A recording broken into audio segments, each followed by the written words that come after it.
rahmatullahi wa barakatuh, and welcome to The Late Show. We are live. I'm your host, Barbara Ali, with my co-host in the studio. We have Brother Soggy. Today's show, inshallah, we have a very, very, hard-hitting topic, something that's really, close to everybody's heart.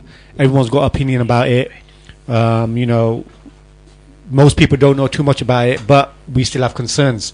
And inshallah, in this hour or hour and a half, we're going to try to, get the gist of the conflict in Palestine. Today's show is called Why Palestine? We're not even Palestinians. We're all Asians, Pakistanis generally in the community. But, what's been happening to the Palestinian people, what we've been watching on the news and, throughout all our lives watching those people suffer, is something that is, in our hearts, and we do, feel it. So we have a special guest in the studio as well, Brother Julian, who's actually spent time out in Palestine.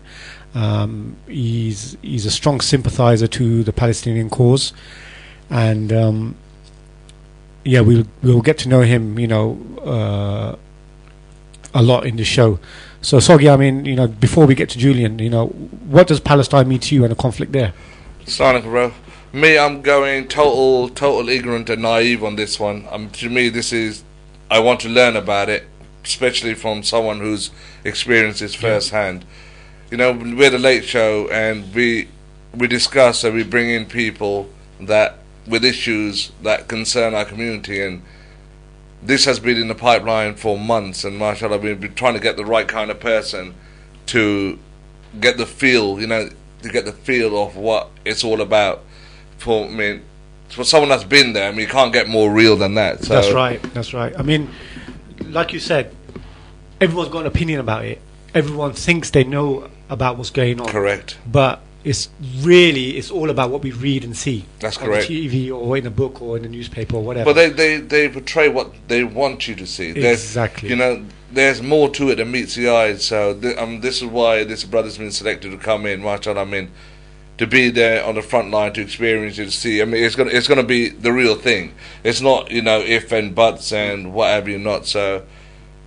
Inshallah. Well, so just to give an idea to all the listeners and even the viewers on Ustream, we want to basically break it down, because we want to educate ourselves on that's this what topic. I'm here for, yes. So correct. we're going to break it down. So what Brother Julian's going to do is, we're going to go through it chronologically. We're going to ask him questions. I'm also going to ask him about his actual experiences there, being there. I believe he was there for about 3 months. And he's also still active, even though he's not in the country. He's still active from the UK in helping the cause. So let's be clear about this. This isn't. We're respectful to each and every religion out there. This isn't meant as a disrespect to anybody out there. It's just an education. Well, I'm here to be educated about this. That's right, yeah. And just to tell the listeners out there, the brother himself will introduce himself in a minute.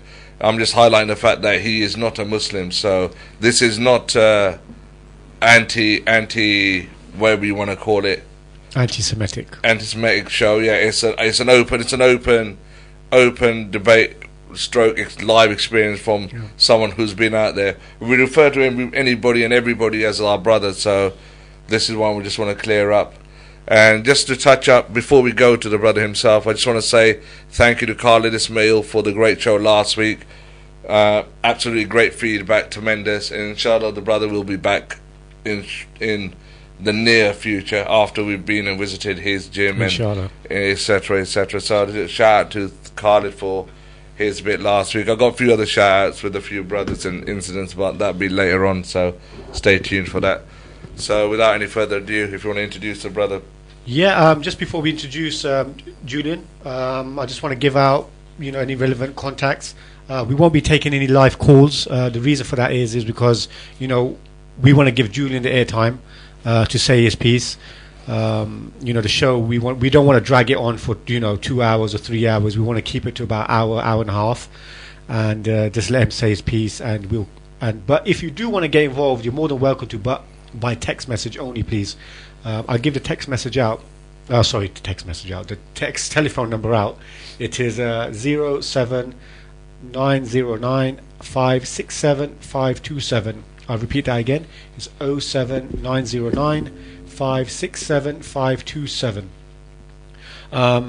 Also, if you're, experiencing any technical difficulties, you can't hear us too well, please let us know. Send us a text or whatever it might be. Just let us know that you're struggling. You can also use an alternative.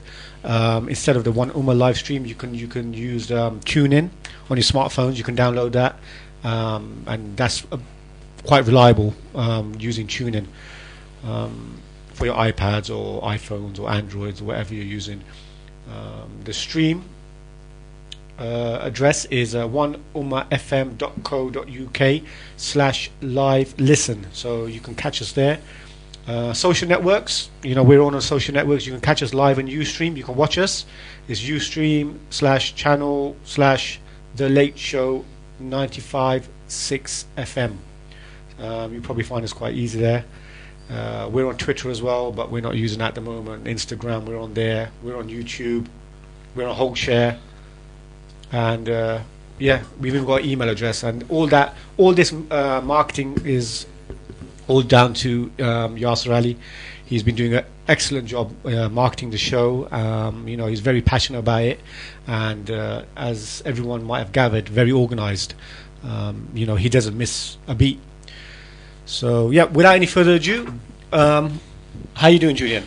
Baba Sogi, thank you very much for that very warm introduction. I'm looking forward to this, and Sogi especially, I appreciate your very frankness to say that perhaps you're not an expert on this subject, but you see what you see on TV and you come to certain conclusions. I'll be 100% honest with you. I am totally naive to this. I just get the biased views and think of it. I'm really here just to educate myself more than anything else, to be honest with you. So don't be throwing that in difficulty this way.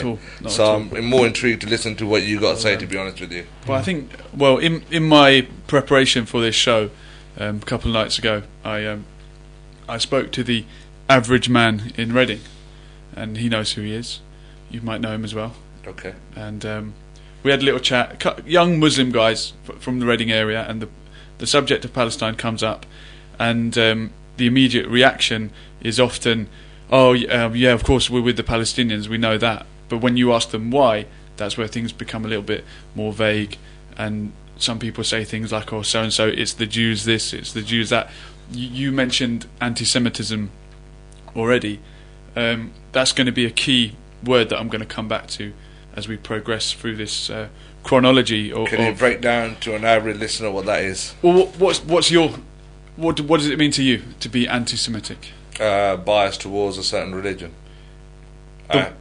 In this instance, anti-Semitism is a bias against the Jewish people. Yeah, okay, that's fair enough. Yeah. And it's this perceived anti-Semitism from among certain Muslims and other sections of society which has justified and been used to facilitate some of the crimes that Israel have committed. But let's go right back to the beginning.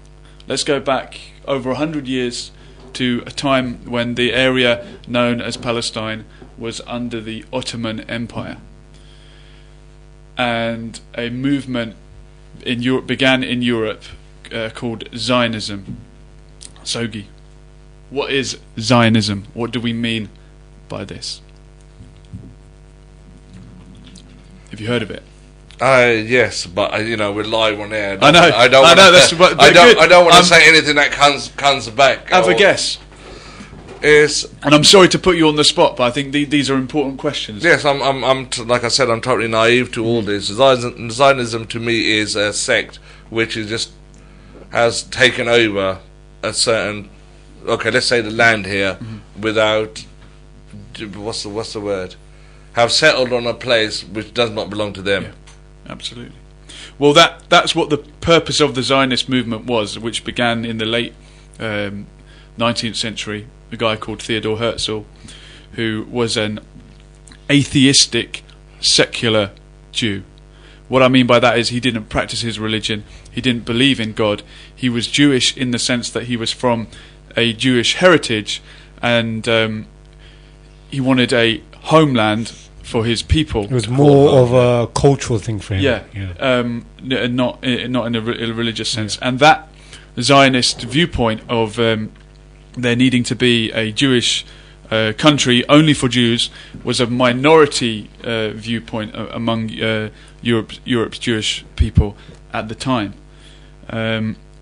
And these Zionists approached the British government in 1917, and the Balfour Declaration was made, whereby the British government promised to the Jewish people, or to the Zionist movement rather, that they will have a homeland in what was known as Palestine. So, we want to cut you off here and then, okay, so it please doesn't do, go on. please do. So basically, the origins is that you're going to come to is that the British allowed the Zionists, or they gave some sort of authority that they can go and maybe take the land or have the land. The British made the promise on behalf of one people to another people, the land that belonged to a third people, the Palestinians.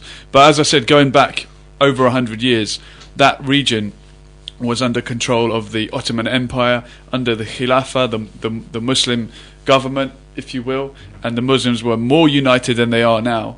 The only difference was, or a particular fact of that Khilafah, was that the Ottoman Empire was ruled out of Turkey. Yeah. The Ottomans were Turks, and they controlled the Muslim world.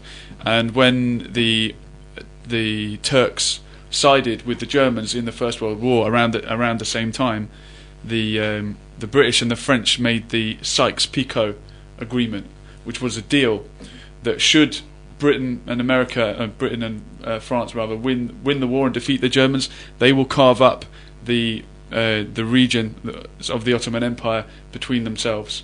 So they're making one promise to the Jewish people. They're agreeing between themselves secretly to carve the area up between themselves. Meanwhile, telling the Arab inhabitants of that land that if you fight for us during the First World War, we will guarantee you a country for yourself. And they sent Lawrence of Arabia there to round up the Arab armies to fight against the Turks. This is another key concept that I'm going to keep coming back to, is divide and conquer. Exactly. You divide the Muslims, you turn the Arabs against the Turks. So, I mean, the conspiracy was that the Turks, the Ottomans, had their own Khilafah. They were running their own states, Islamic states, and they sort of manipulated the Arabs into maybe going against them. Well, the British went to the Arab region of Syria and Jordan and Palestine, and said through Lawrence of Arabia, and said suggested to the Arabs, why are you being run by the Turks? You are Arabs, they're Turks. And this is when nationalism was growing as an ideology in Europe, and the Jewish nationalism of Zionism was emerging at the same time. At the same time, Irish nationalism was encouraging people to fight for an independent Ireland, and the British made a similar promise to the people of Ireland: fight for us during the First World War and you will have your own country, you will have a home rule. And it didn't happen, and Northern Ireland was partitioned, and Northern Ireland was retained as part of the UK, and through armed struggle the Republic of Ireland was born. All these things happened around a similar time and for similar reasons.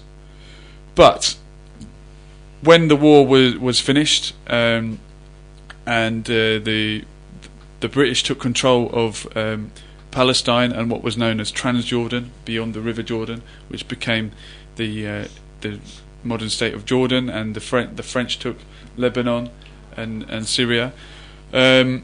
People still wanted their freedom, but sometimes it's out of the frying pan into the fire. And in Palestine today, people look back on that time of the British mandate. Although they were under British rule, they weren't under a violent Israeli occupation.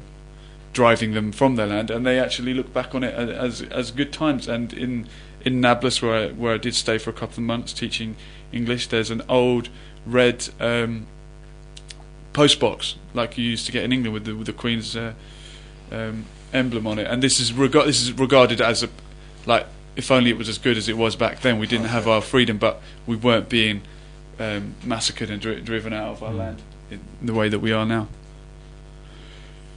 Okay, so we've got to the point now where, you know, yeah, we're nearly at the Second World War. We're at the Second World War. We're at the point now where the Zionists, you can say, have the authority, or gained the authority or the authorization to go take this land. Okay, so how do they go about doing that? Well, the Balfour Declaration promised a Jewish homeland, and it qualified that it shouldn't be at the expense of the local population living there. And a Jewish homeland is different to a Jewish state. And Jews going to live there at that time, there were Jews and Christians. There had been Jews, Christians, and Muslims living together in relative peace for 1,000 years. Yeah, I was going to say, yes. And like you said earlier on, this is not about marginalising any particular religion or any section of society. The Jews for 1,000 years had lived in the Muslim lands in the safety of being protected citizens under that Khilafah or their rule, Islamic rule. Yeah. When Spain, Al-Andalus was under the Muslims, the Jews, Christians and Muslims lived together peacefully, so much so that when the Spanish Inquisition came and drove the Muslims out, convert or leave, the Jews left with the Muslims and went to places like Morocco, Algeria, Tunisia, because they knew they would be safe in those lands. Meanwhile, Jews were massacred throughout Europe, pogroms in Russia, and then it all culminated with what happened in the Second World War, which is just about where we're up to now. And this Nazi Holocaust with a capital H, murder of 6 million Jews, which turned the tide in terms of sympathy for what happened to the Jewish people. What made Germany do that? I mean, what were the Jews doing to Germany, stroke Hitler, that he made to commit such horrific crime? Like you say, I felt so. I didn't, being ignorant growing up, you felt sorry for the Jews growing up, thinking, why is they getting slaughtered this way? Unfortunately, there's always been racism, and the Jewish people in Europe, who were always a minority wherever they went, without a homeland, would always be victims, just as the Romani gypsy travellers who were also massacred in the Second World War, another people without a homeland, just as black people in America were oppressed. Every minority has always been oppressed, but does that mean that we should round up every black person and send them back to Africa, or we should round up every Romani gypsy and send them somewhere where they can all live together? The thing is, they didn't round up the black people to send them back. They rounded them up to bring them over. Well, yeah. But, but I think what Sergey's getting at is why were Jewish people oppressed? Why were they specifically picked on? You're basically saying that because they were minority. Because minorities have always been oppressed, but is the answer to round them up and put them all somewhere? I mean, come on. I mean, okay, they were the minority, but why to such extremes? I mean, you're talking about extermination. Well, he also despised disabled people. Why did he despise them? He saw them as defect. Yeah, he was a racist. The racist ideology of the Nazis saw Jewish people and traveller people and disabled people, gay people, communists as defective, deficient, subhuman. They didn't see them as a human being. Okay. So what is? It doesn't matter if you can dehumanize someone to that level. It doesn't matter what you do. It was basically just about the Aryan race, basically, like the superiority of the white man, sort of thing. I believe so. Yeah. I believe so. And interestingly, initially the Nazis what they wanted was a Europe free of Jews, and now that's exactly what the Zionists wanted as well. This Zionism was a capitulation to what the Nazis wanted. So much so, in fact, there was an agreement known as the Havara Agreement between the Nazis and the Zionists in the 1930s, saying, will you help us facilitate immigration to Palestine? And the Nazis said, of course, we want the same thing. We hate Jewish people. We want a country free of Jews, and you want all the Jews to go and live in someone else's country, so we'll help you do that. Hitler had various other projects. He was sending Jews he wanted to send Jews to Madagascar. There was a project. Actually, what I want to ask you is now you're talking about shifting Jews to different countries or whatever. You mentioned earlier about there's a difference between an Israeli state and an Israeli land, or something along the lines. There's a difference between a homeland and a Jewish state. What is the difference? The difference would be that a Jewish homeland, there's no doubt the Holy Land is holy to the Jews, the Christians, and the Muslims, and there's no problem for all those religions to live there, and it is a special place for Jewish people, and it had been for thousands of years. But you can't give one of those religions monopoly over the other two, because as soon as you start doing something because it says so in my book, other people are going to just do exactly the same thing according to their book, and that's not how you share a country. How can Israel be a Jewish state when 20% of its citizens aren't Jewish? Incidentally, when they say Jewish state, they don't mean religiously. They don't mean according to a believer in Judaism. They mean according to being of Jewish heritage. The origins. Any person in the world who has at least one Jewish grandparent can go and live in Israel tomorrow and become an Israeli citizen. But a Palestinian born there with the keys to his house, it's like a privilege. Can't go back to his own house. It's like a privilege sort of thing. And this is the racial discrimination. Yeah. And there's no other word for it. Race is a vague term. It's not biologically relevant. It's created by society. So we were talking about race and the white man. Hitler regarded the North African Berbers as being Aryans, as being white men. When the Japanese fought alongside Hitler in the war, he considered them Aryans, even though they're not blonde, blue eyes, blonde hair. Even Iran sided with Hitler in the war. They considered themselves Aryan. Yeah, I mean the facts I've seen recently is that black Jews in Israel or black Jews of Jewish origin who want to go and stay in Israel are being, Yeah, this is an interesting point. And I've been debating this on Facebook and with friends recently. A video went viral on Facebook. The video that the New York Times didn't want you to see.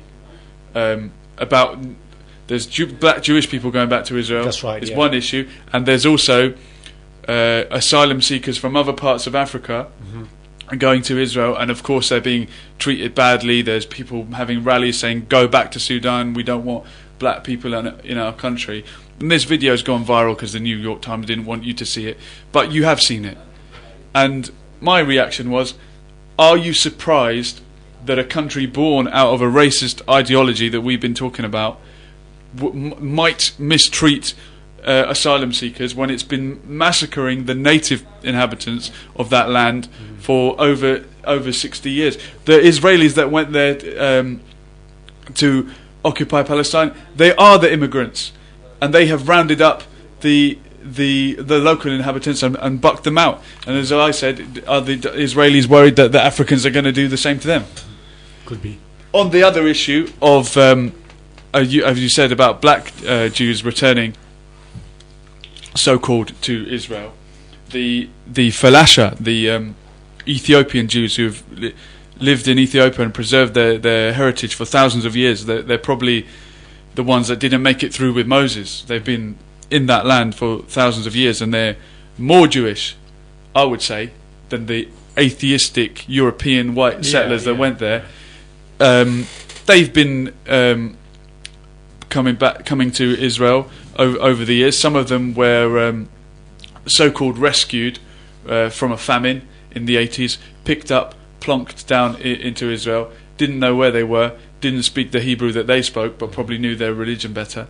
These black Jewish people that find themselves in Israel now, it's emerged that the women from that community, against their will and without their knowledge, were given birth control injections to prevent them having children.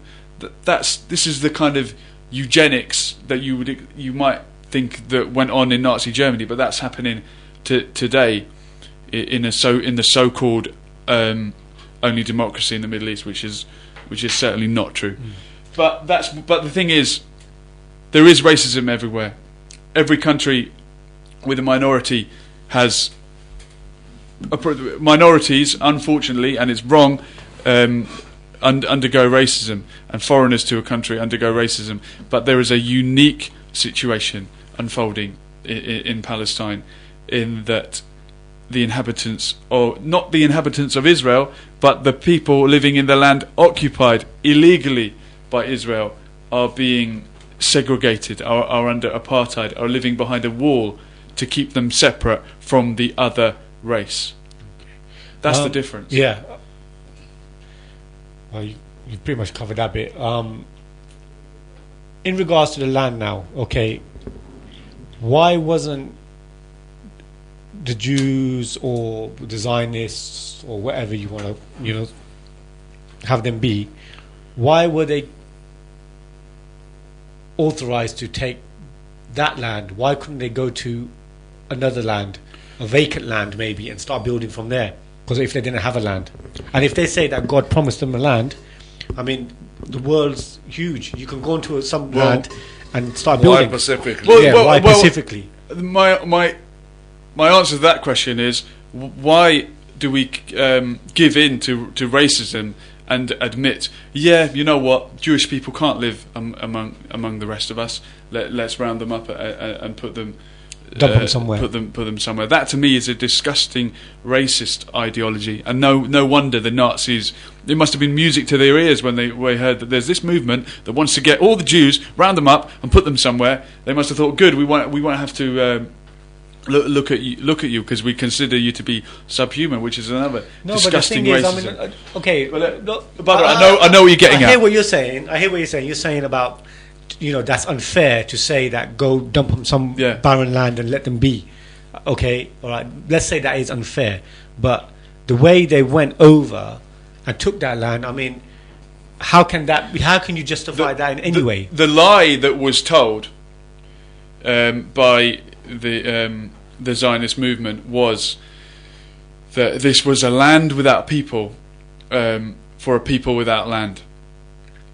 Say again. They claimed it was a land without people for a people without land, in that they suggested that Palestine was empty and it's desert and it's there's no one there and we can go live there. So basically, it's a third world state. It needs helping anyway.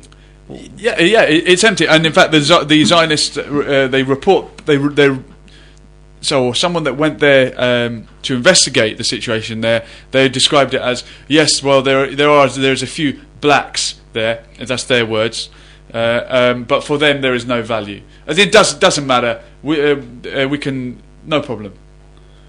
Again, this is dehumanizing a population, but the fact that it was full of people is evident when you see the millions now living in the refugee camps. These are the people who were there, who fled the so-called War of Independence when the British drew up a partition plan, an unfair partition plan for a Jewish state and an Arab state on the land.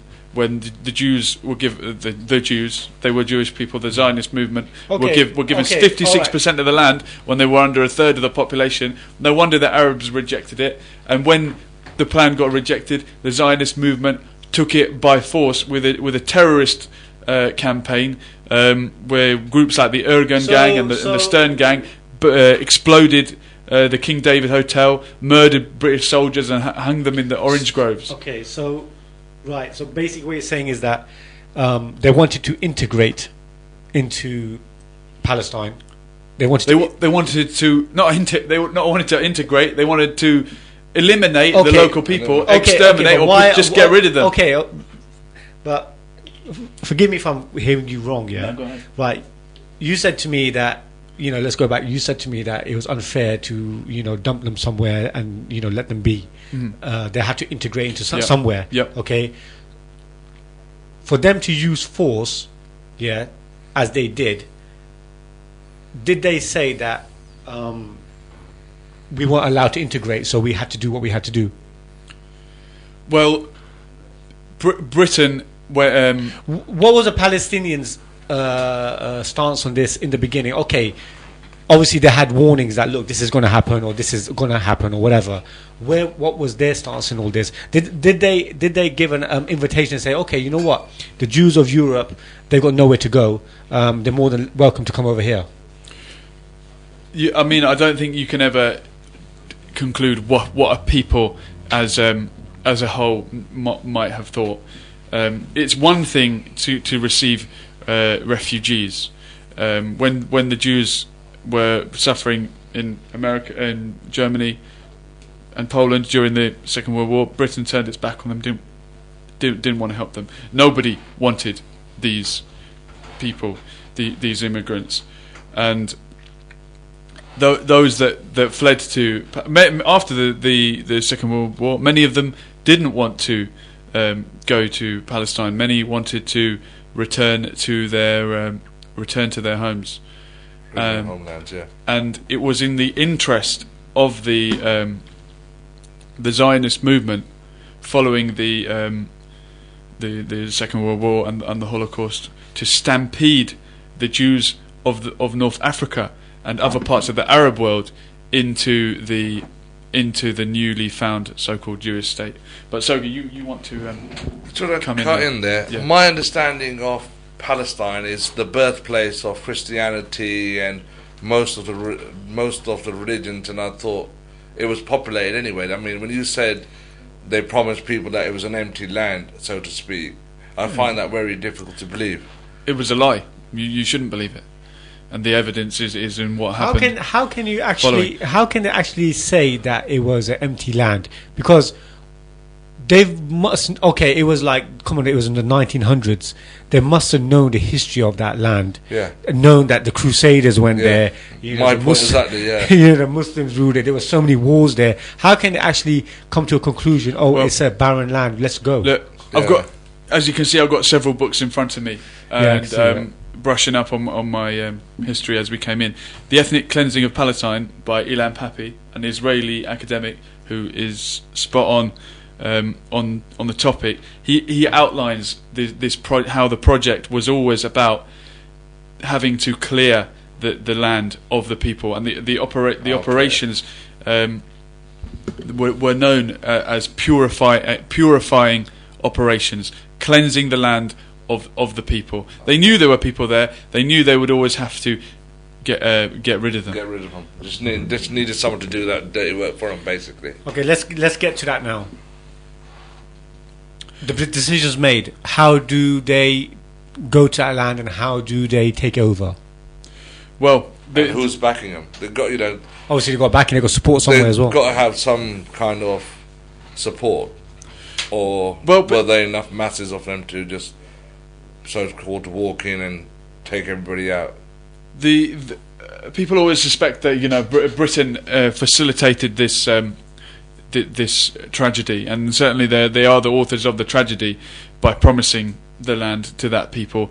But then the Zionist movement in 1948 snatched even more than they'd been promised via a partition plan in their so-called War of Independence, what the Palestinians know as the Nakba, or the tragedy, when around 800,000 people were forcibly removed from the land and went to be refugees in the West Bank, Gaza, and in the surrounding countries. Wow. and it was How many, taken by force. 800,000? Around that number, and Wow. the Arab armies from the surrounding countries arrived. Zionists will say, "Oh, the day that Israel was created, the Arab armies vowed to destroy the Jewish state." This is the Zionist line. In truth, as Ilan Pappy outlines in his book, the Arab armies were arriving to try to prevent this ethnic cleansing that was happening, but they arrived too late, and 800,000 people were removed from their land.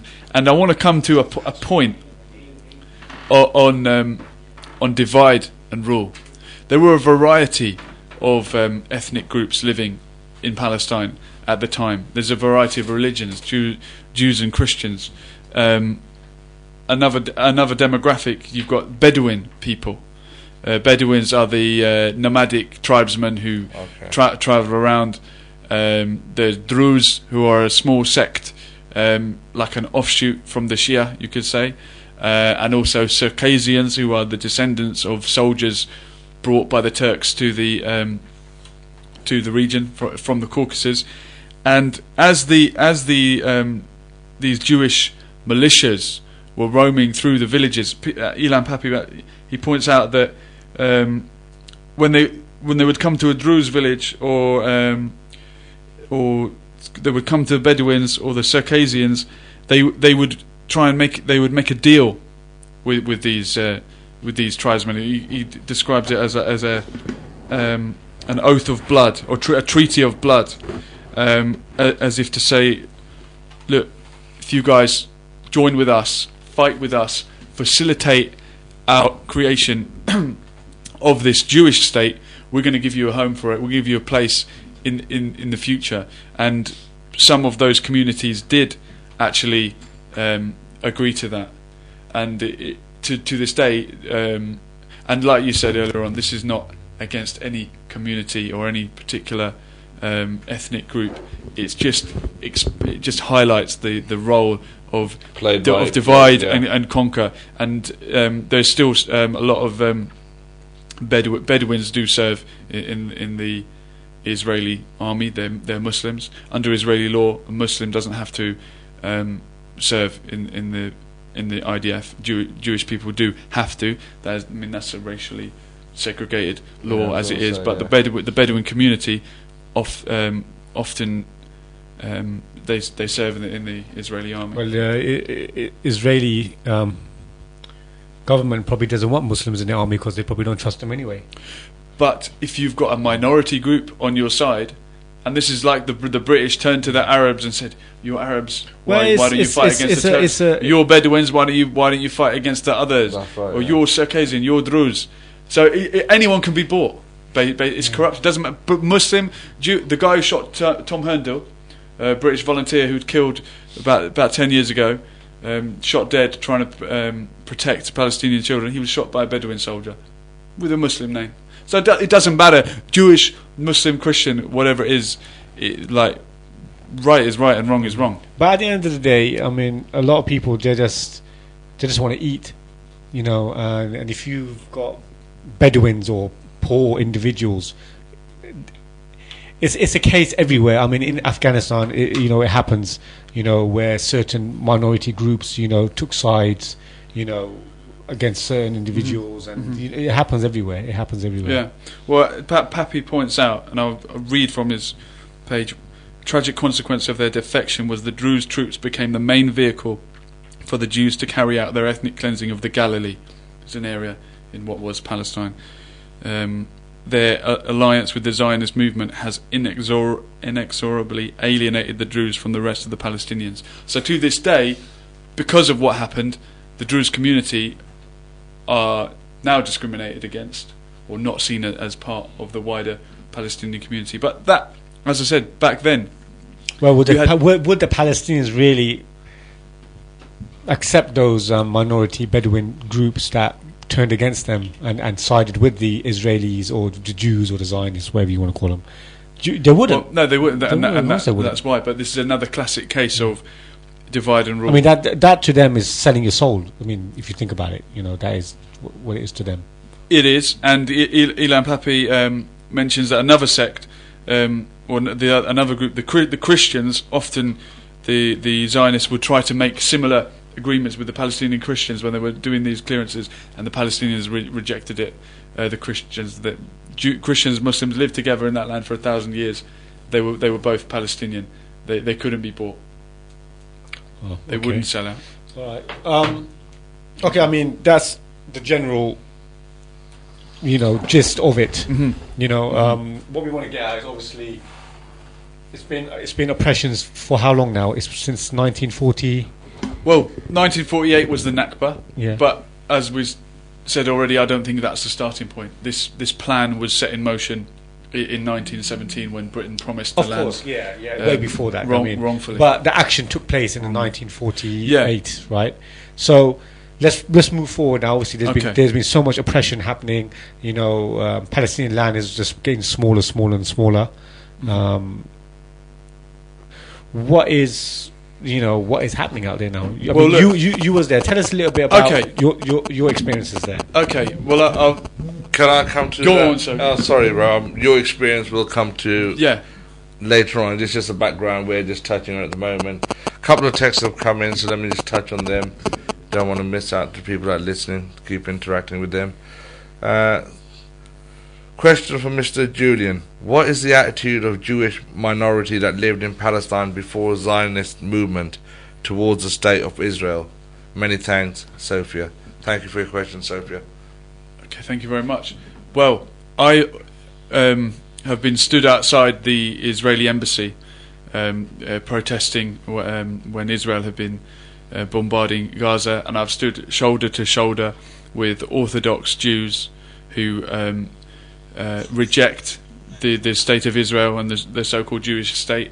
And one guy was telling me that his family are originally from Jerusalem, and that his grandmother was telling me how the Muslim families, the Jewish families would look after each other's kids. They were like it was a brotherhood. Yeah, it was a brotherhood. And the Jews that were living there before were seen as part of the Palestinian society. It's this identity that has been eroded by this Zionism. A man I met in Hebron, the old city of Hebron, Al Khalil, said to me, "We welcome the Hebronite Jews. It's the settlers that are the problem. These foreigners that have come and confiscated our land." But certainly, the tension between the two religions, or the three religions, began with the advent of this Zionist movement. And I think religions can live together in harmony until you put one person above another. Okay, great. It's a good question, though. Thank you. Just want to give out the text number again if you want to get involved, or if you've got a say in this matter or this topic. The text number is 07909 567 527. I'll repeat that again. It's 07909 567 527. We got any more texts there, Zogi? So I'll come back to this few, but I'll come back to them in a minute. Okay. So I just want to lead on to we're giving a bit of background on what it's about, but it's a big topic, as you can see. It's a massive. It's probably massive. It's never ending. But it's come down to basically your experience of going down there, what you did, what your job was down there, what perspectives you have when you went down there. Was it what you expected? Was it not? Did you get shot at? Did you see any bombings? Did you see any violence? Did you see any oppression? Did you see any kids getting battered? We want to hear. Well, I saw a few of those things in the 3 times that I've been there. If we fast forward to 2010, myself and a friend, Kamal, if you're listening, respect, miss you. You should be here. We went to Jordan. And from Jordan, we crossed the King Hussein Bridge. What was the reasons for going? Mm-hmm. reasons for going to Jordan, or reasons for reasons for going wherever you were planning to go? Well, we decided we'd go, having watched a presentation by the Open Bethlehem project, which was presented to us in a church, where this lady from Bethlehem was explaining how the people of Bethlehem have lost their main industry, being tourism, because of all the fighting and the occupation. We concluded that if we believe in this, we've always followed it, and we've protested outside the Israeli embassy against what's going on. Well, we should go there and witness it firsthand. And she explained that you can fly to Tel Aviv airport in Israel and make your way to the West Bank, but a Palestinian can't do that. A Palestinian can't fly to Tel Aviv and enter Israel. They'll be refused entry. On what grounds? That they're probably trying to come back to their house that they were ejected from in 1948. Back to the Palestinians don't have a state. They don't have a passport as such. They have papers. They don't have what we have as British citizens, where you can come and go freely as you wish. So a fairer way is to go via Jordan and enter as a Palestinian has to. And so we made that trip, and should it be found out that you are a Palestinian sympathiser, you will be refused entry at the border, rejected. So we made our way to Amman. Quite naively, it's the first time I'd done it.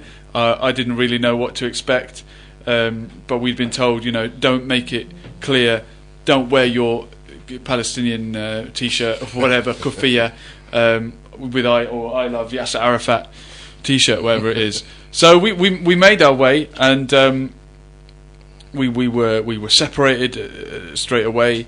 The guy, a soldier with a machine gun, took me into the middle of the field, told me to take my bag off. But I was the first guy he clocked, funny enough, as blonde, blue-eyed as I am. He, really? With no beard, I tried to look as inconspicuous as possible, and he took me into the middle of the field, put your rucksack behind a little concrete niche. I thought he was going to do a controlled explosion on it.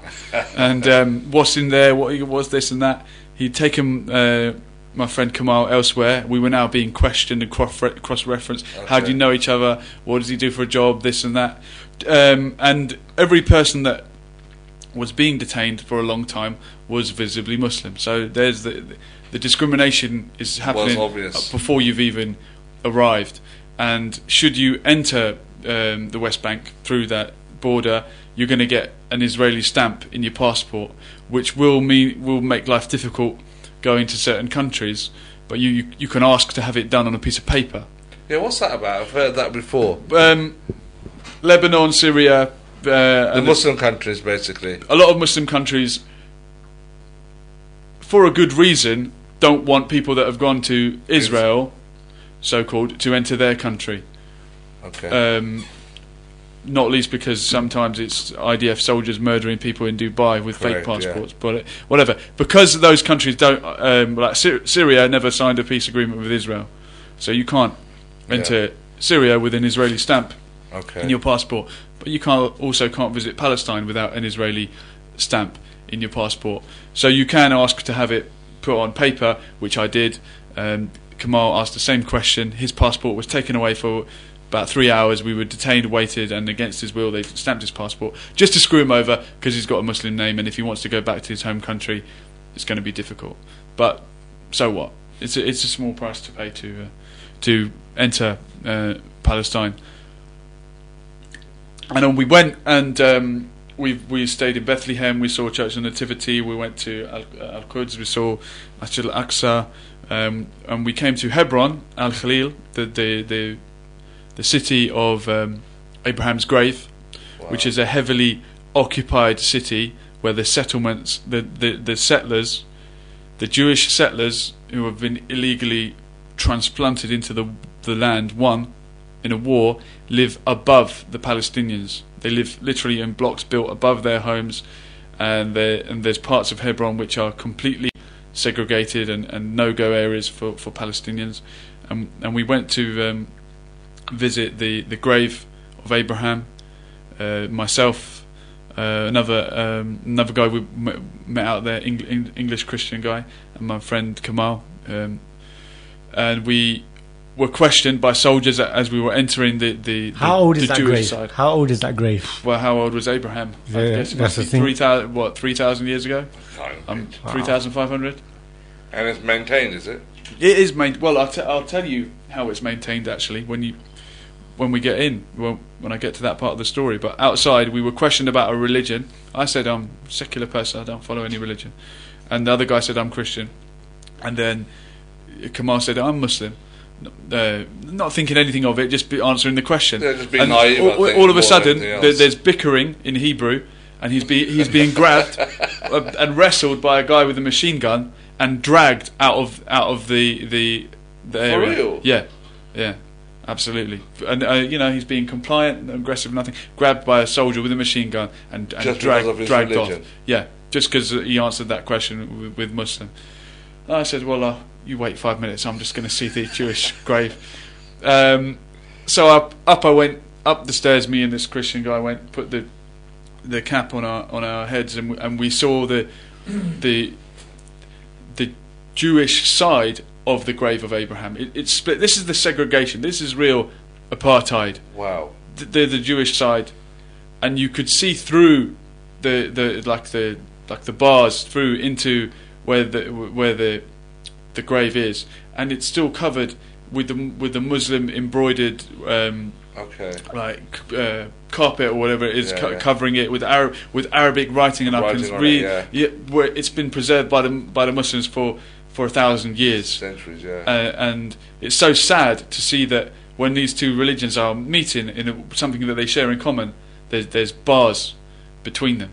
Division, massive. And at that point, I was walking along, and then you hear the adhan come from next door, and I heard these two guys kind of like talking to each other in disgust at hearing that the call to prayer from the Muslim side, and they acknowledged me, and they're like, "Oh, are you visiting? Welcome to Israel." I didn't say, "Oh, I'm not in Israel," but they said, "You know, you're gonna in a thick New York accent."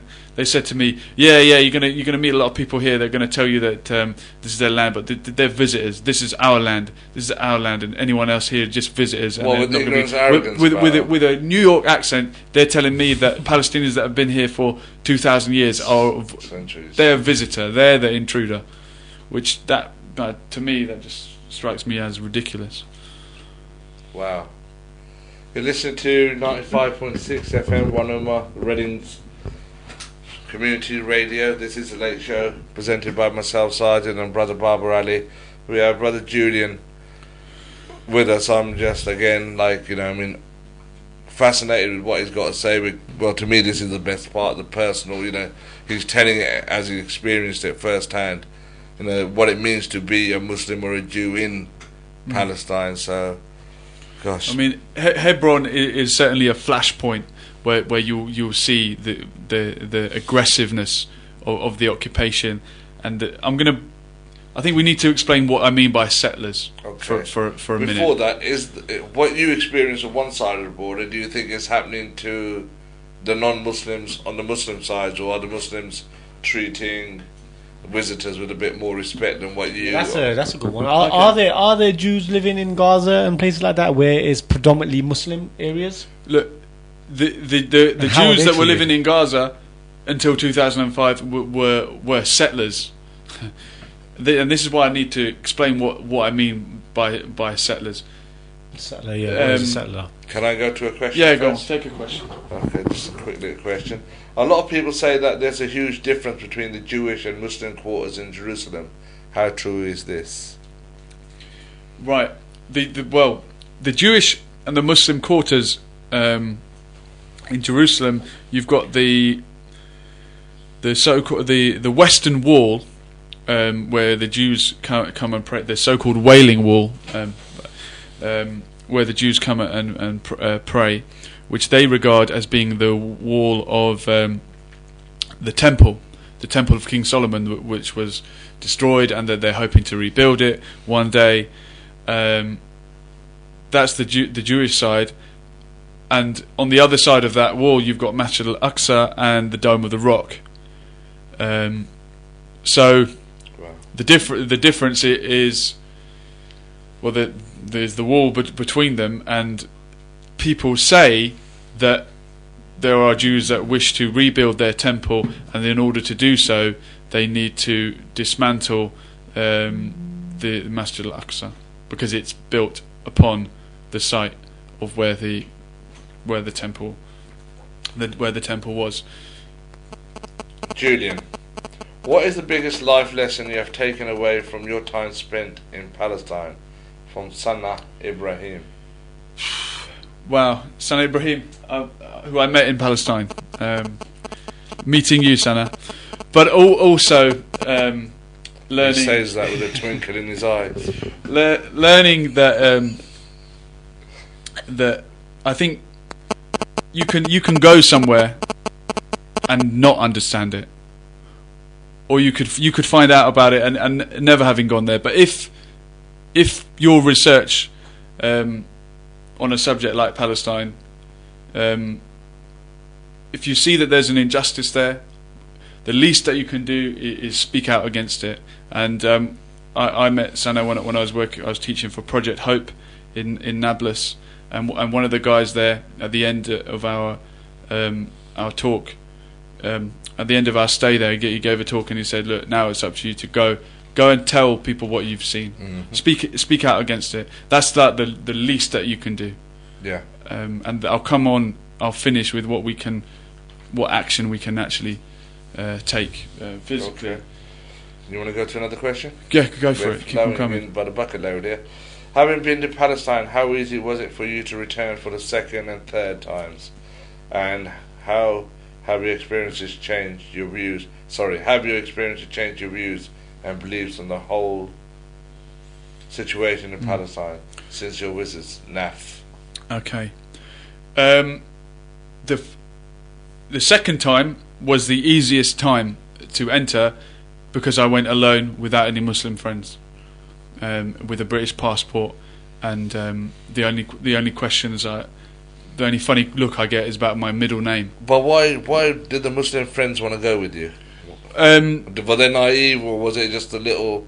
They wanted to go for the same reason that I wanted to go. But anybody else want to go for? It's just that religion made them an outcast. Is that what it was? Yeah. Wow. Exactly. Okay, sorry. That's exactly right, and that's the discrimination. The religion itself. Sorry, crack on. I'll just go through these when I get one. Go for it, Segi. Okay. No, I'm just saying. So where we were up to. Your what was it, charity that you went for? Oh yeah, I was working in Project Hope in Nablus, where I was teaching English to the local kids in refugee camps and summer schools. There was other sporting activities going on. I was training Thai boxing out there with Salahuddin and Amid and Mohammed Thawqan. If they're tuning in from Palestine, Assalamu alaikum boys, Bashtak lak wallah, miss you. And I was having a great time. It wasn't a holiday, but I was really enjoying the Palestinian people. They're amazing people, despite all that they've been through. Any foreigner that goes there with a good intention, you'll be welcome, whether you're Christian, Muslim, or Jewish. Doesn't matter. I've actually heard that. I've heard that the Palestinian people are the most hospitable people in the world.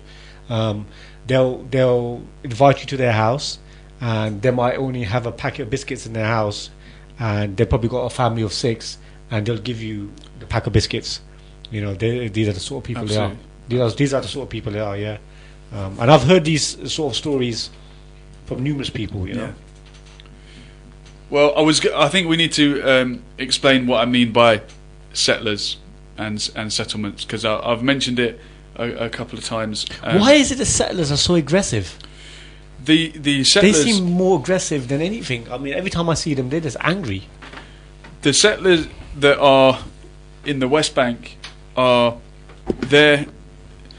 some of them are religious fanatics who believe that this is their divine right and God has given them the land and that they should be there. Others are poorer sections of society, of the Israeli society, who are put there as kind of like a buffer zone for the rest of the Israelis. So my encounters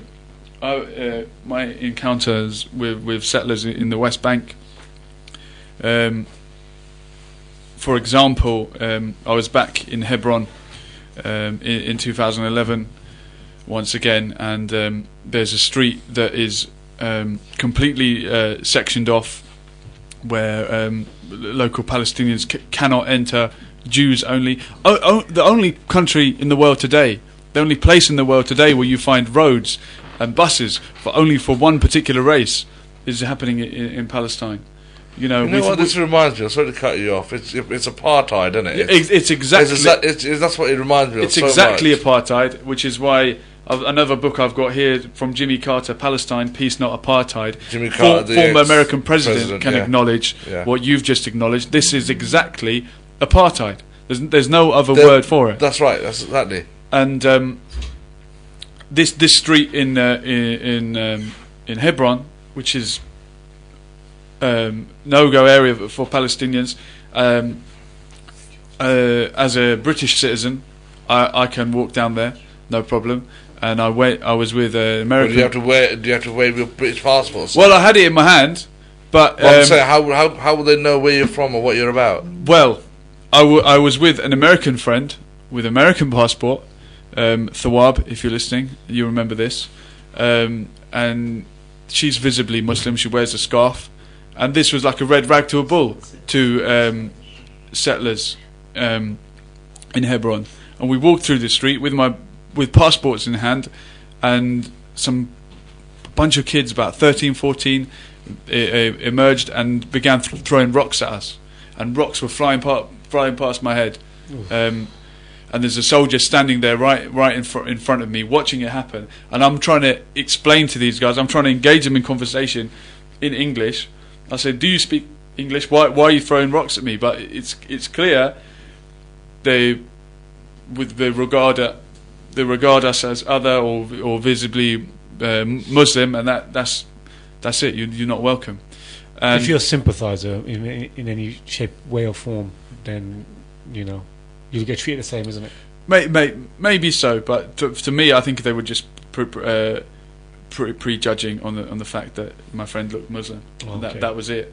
But yeah, you will be treated the same if you show your allegiance with these people. But after that happened, we went to complain to the soldier at the checkpoint as you come into that section of Hebron, and when we got there, someone else was complaining about being harassed. Another foreigner, Belgian or something, were complaining to the soldiers that, look, we've been harassed by settlers. They've been violent towards us, and the soldier was saying, no, this doesn't happen. And we said, well, look, it's just happened to us as well. So this does happen. These people are violent and aggressive, and the settlers are there because when in 1967 Israel occupied the West Bank, East Jerusalem, and Gaza, and the Golan Heights, which is part of Syria, the Israelis began transplanting their population into these war-won lands, and that's a war crime. Mm-hmm. To transplant your population onto land that you've won in a war is a war crime. And these settlements, they're not a little holiday camp. They're massive compounds. They're sectioned off. They're no-go areas for Palestinians. They cut Palestinians off from their land, from their resources, from their farms. It's part of this colonization. This is what's going on. Colonization of a land. Tell us a little bit about this wall that's been constructed. That just hits the nail on the head with the question I got in here. It says a photo used to promote the show is of the Israeli wall. Can you explain what this wall is for those who don't know, and how it contributes to Israel as an apartheid state? Tuwab. Right. Well, as the Israelis call it, it's a security fence. Oh, it's a fence. Yeah, it's just a fence. Don't worry about But it. it goes through everything. It's only 8 meters tall. Yeah. When the State of Israel was created in 1948, the green line refers to the border drawn up for a provisional for what would be the Palestinian state, and this wall, a so-called security fence designed to keep the Israelis safe from attacks from Palestinians. It doesn't follow the border of the green line. It snakes round it and is actually twice as long as the border itself. So you can see how it's being used to. It's a land grab. There's no other word for it. Yeah. It's a disgusting land And the grab. thing is, they can get away with it. So Yeah, but through non-violent resistance and protest, for example, in the town of Bil'in in the West Bank, which where locals were sectioned off from their farmland by the wall, every Friday there is a protest demanding that it be moved back, and after 4 or 5 years of protest, it was moved back, or it was agreed to be moved back, not to where it should be, but it was moved slightly. And on the day that was, or the Friday following the agreement for that to happen, I was at the protest in Bil'in, and Salam Fayyad, the Prime Minister of Fatah at the time, was also there. It was a huge turnout for the protest, and they brought a bulldozer to smash into the wall, which it's a token gesture. It's not going to do anything, but they brought a bulldozer, and I was marching with many internationals who were present, and it's always important to have an international presence at these things, because the Israelis are scared to kill a British citizen or American, because if they do, it's all over the news. But Palestinian blood is cheaper. You can kill a few Palestinians, but if a British person dies, all over the news, Israel looks bad. That's right. Yeah. So we were there, hundreds of people marching behind these banners, protesting the wall with a bulldozer.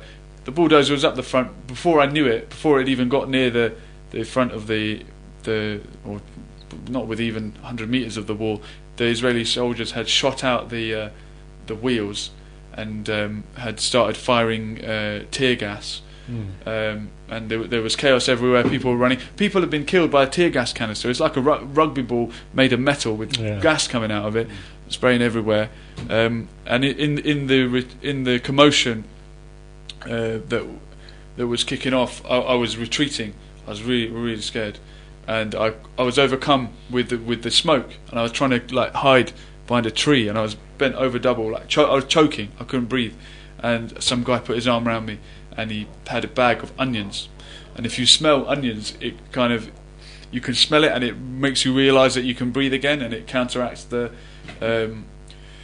effect of the tear gas. I was coughing and spluttering, and he said, "Here, smell this." I started to feel better. He's a Israeli guy that protests every week because he's against what his government is doing.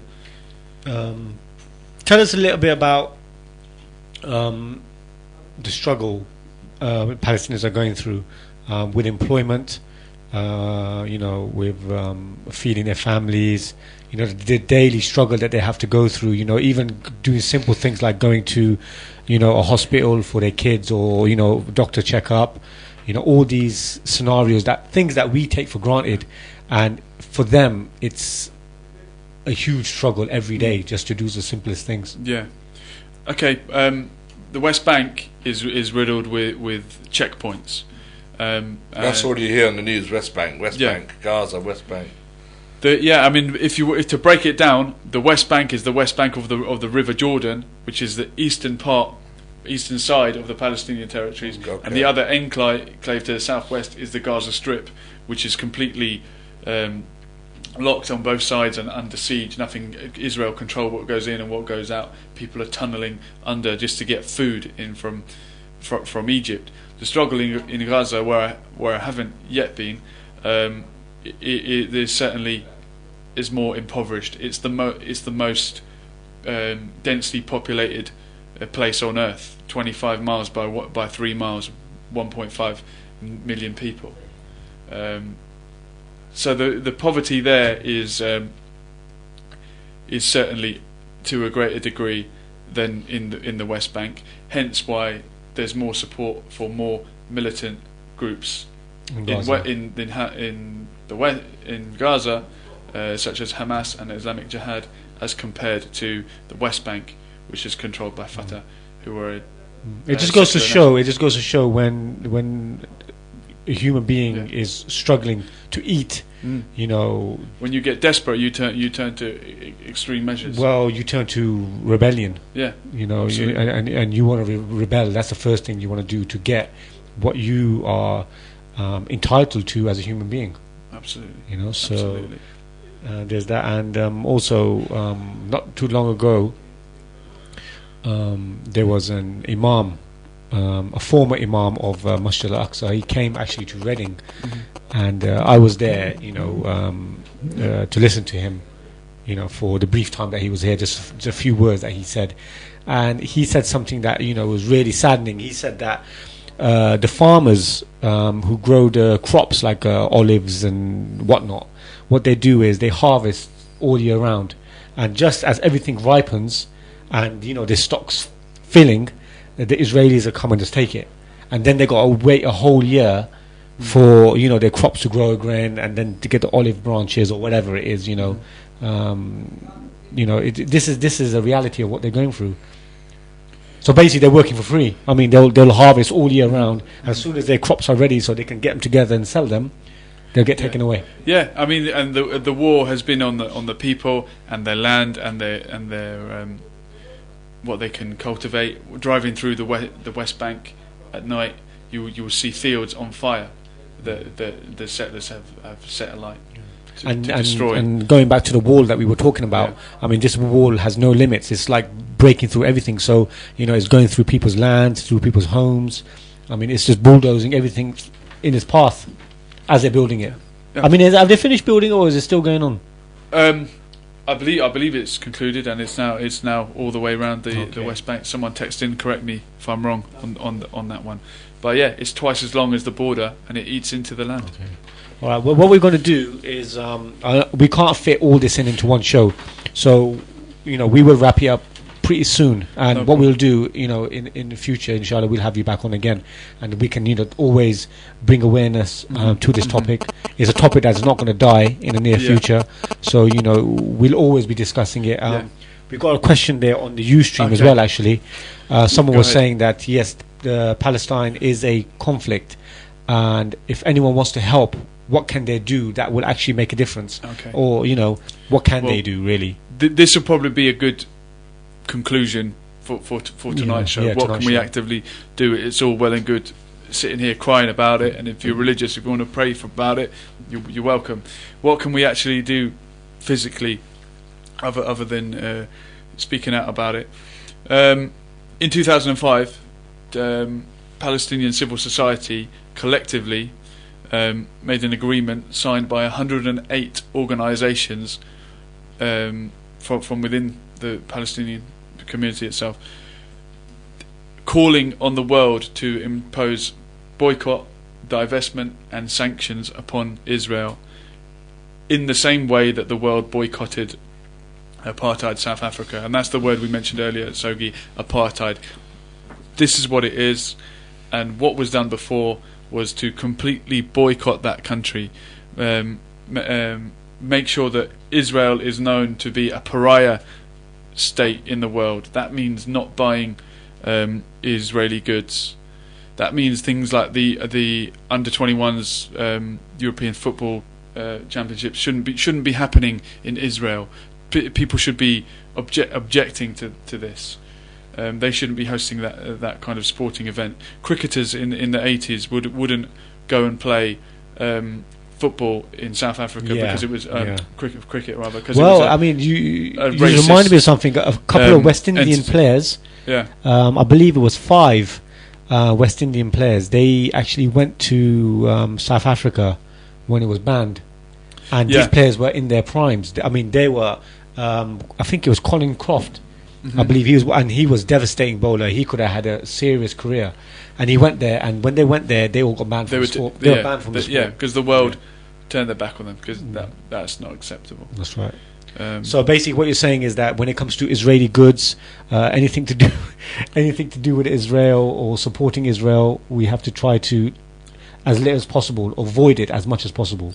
absolutely. And So, if you search BDS, boycott, divestment, sanctions, the website will have more. Does more it really information. make a difference, though, Julian? I mean, say for example, Coca-Cola. It's an Israeli product. Some people, Is it an Israeli product? I don't know. I'm just saying. If you go, What's this, Coca-Cola? yeah. What product? I don't know. That's a No, good what, one. no, Well, what I was getting yeah. at. What I was getting at. Does it really make a difference? For example, if there's a really good product but it's made in Israel, does it really make a difference if we, if don't buy everyone it? if everyone collectively gets together and gets behind it, it will make a difference. This is not the only thing that we can do. It's not the only thing to be done. The apartheid South Africa was smashed between the anvil of collective solidarity with so and us the having- hammer of armed struggle. So us having the attitude of, you know what, it don't really make a difference. I'm gonna buy this clothing or I'm gonna buy this food product. It don't really matter. What's it gonna do? But I mean, is that just us being lazy or having a poor attitude? I guess it's the old thing. Well, what difference can I make? But if everyone says that, then we won't get anywhere. It's similar to a guy who's into recycling. I was watching the other day an individual. This is a bit off topic, but it's sort of related in a way. The guy basically is into recycling, and what he does in a whole year, he puts out about 2 or 3 bin bags because he recycles everything in his house, and it makes you think. They think, imagine if everyone had the same attitude. I mean, we will be recycling everything, and there will be no rubbish anywhere. Absolutely. The guy literally folds all his junk in little pieces and puts it in black bags, and he puts out 3 black bags a whole year of rubbish. There you go. So we Okay, before we wrap up, sorry, let's go through these couple of questions. Don't want to miss them out. Yeah. Julian, your story is amazing to listen to, and thank you for educating us all with your experience. No name given. Thank you very much. Whoever. What it can was. we do to stand up to apartheid system in Israel? Great Shaw, Jamjar. Well, I've mentioned the boycott, divestment, sanctions. This is an example of non-violent resistance, the kind that smashed apartheid in South Africa. Pretty earlier this year, hundreds of Palestinian prisoners were on hunger strike. Some of them going 60 days plus without food, hungering for justice. Did you know about that? Maybe you switched on, Guy. You did. I didn't hear anything about it in the BBC, Sky News. No one had a clue. But Why don't the Western media report on things like this? because Is it because is they're it Zionist because controlled there's an media? because there's an agenda. But if one bullet flies out from Gaza, we hear about it. correct? If an Israeli grazes their knee from a rock is it a thrown by a form of, Palestinian, we hear about it. mental conditioning that they're giving us? Like, Yeah, well, look, Yeah. this is what I'm saying to those that support Israel, or to the moderate voices in Israel, is please listen to the people that are boycotting Israel. There's a reason for it. Please listen to the hunger strikers. Please listen to the people in the villages, like in Bil'in, who are showing up every week to have a peaceful protest. People say, "Oh, the Palestinians, they're suicide bombers." Some of them have resorted to suicide bombing because you didn't listen to everything else. So please listen. And people blame the media for this is the video that the New York Times didn't want you to see. Well, this social media now enables everyone to be the media, and people like yourselves, I really respect you for setting up what you have and having voices on to talk about it. You can be the media, and you can spread the word. That's what we're here. You know, we're the people's voice. We want to speak the truth. I congratulate you for that. You know, we want to speak the truth. We want to, air things that really matter. You know, and we want to make a difference. You know, that's why we're here. You know, this is a non-profit organization. We're all here on a voluntary basis. Everything that you see, all the marketing that you see, is all done on a voluntary basis. No one gets paid. So, you know, for those people who think that, you know, we're big talk show hosts and we're getting a nice salary, no, we're not. You know, it's not the case at all. It's just something we're passionate about. Exactly. Before we wrap up the show, would you like to give any final words until the next time? Okay, until the next time, I'll leave you with this. The world, there's general consensus in the international community of how to settle this problem. It's very simple. Withdraw to the Green Line and give the Palestinians their state in the West Bank, Gaza, and the East Jerusalem, with a bridge or a tunnel joining the two entities, so it's a contiguous state, and allow those that wish to return to the lands that they were driven from the right to return, or be compensated in some way for their loss. That is what international law prescribes, and the only countries standing in the way of it are Israel and America. So we know who we have to talk to, we know who we need to convince.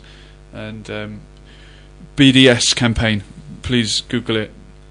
BDS campaign. Boycott, divestment, sanctions. And we look into that. First time I'm hearing about it. We will do. We'll put it on our Facebook page. It'll be on the page to people that want to look out for it and want to know more about it. I mean, give us the address and then we'll post it all over the place. You've been listening to The Late Show. This is 95.6 FM. We're going to wrap up the show. It's been a great show. Very educational. Learning. You know, we all have to keep learning. So, inshallah, we will. We'll have Julian on again. I don't know, he's a supporter of the show, so, you know, he'll always be around. He's resident now anyway. He's resident, he's part of the team. I mean, support us, keep supporting our show, as I always say. You can catch us on Facebook, you can catch us on Twitter, you can watch our shows on Ustream. If you missed the show, or you want to catch up the repeats, it's on YouTube. Yeah, they'll be posted on YouTube, all the repeat shows, inshallah. So, if you can't catch us live, you can always catch the repeat. So from myself. Before that, Baba, sorry, I got a couple of more texted. Not regarding the show. It's just that a shout out to people, anyone with issues like Julian, want to air their stories and think it'd be, what's the word? It'd be interesting or eye-opening. Eye-opening, yeah. Or they have an issue which they think the people need to hear about. Then please contact us via Twitter, Facebook, and any other means that we're about. We're on Facebook big time, so anything like that. And if we can squeeze you in, we're only here once a week on a Wednesday night, so from 9:30, inshallah. So, you know, we have other jobs and other priorities in life. Like Baba said earlier, we're just a voluntary duo, trio, 4-0, or whatever we are here. So, so that's that. And again, from my side, thank you to Brother Yasser. YasserAli.co.uk for all the artwork. Anyone out there wanting a bit of artwork done, it's only a small fee, and I'm sure he'll look out for you and look after you. So again, thank you, Julian, for your time and effort and your story. Inshallah, we'll have you back in. And I'll leave the last word to you, Baba. No last words. Just keep supporting the show. You know, just keep supporting us. Like Soggy says, you know, anything that you want to air, you know, you want to be part of the show. You've got any concerns, you know, you think that you're not being heard, we're the people to come to, and we will definitely make it heard. So, I mean, with that, I think we wrap up the show. Catch us next week from 9:30, inshallah. Assalamu alaikum.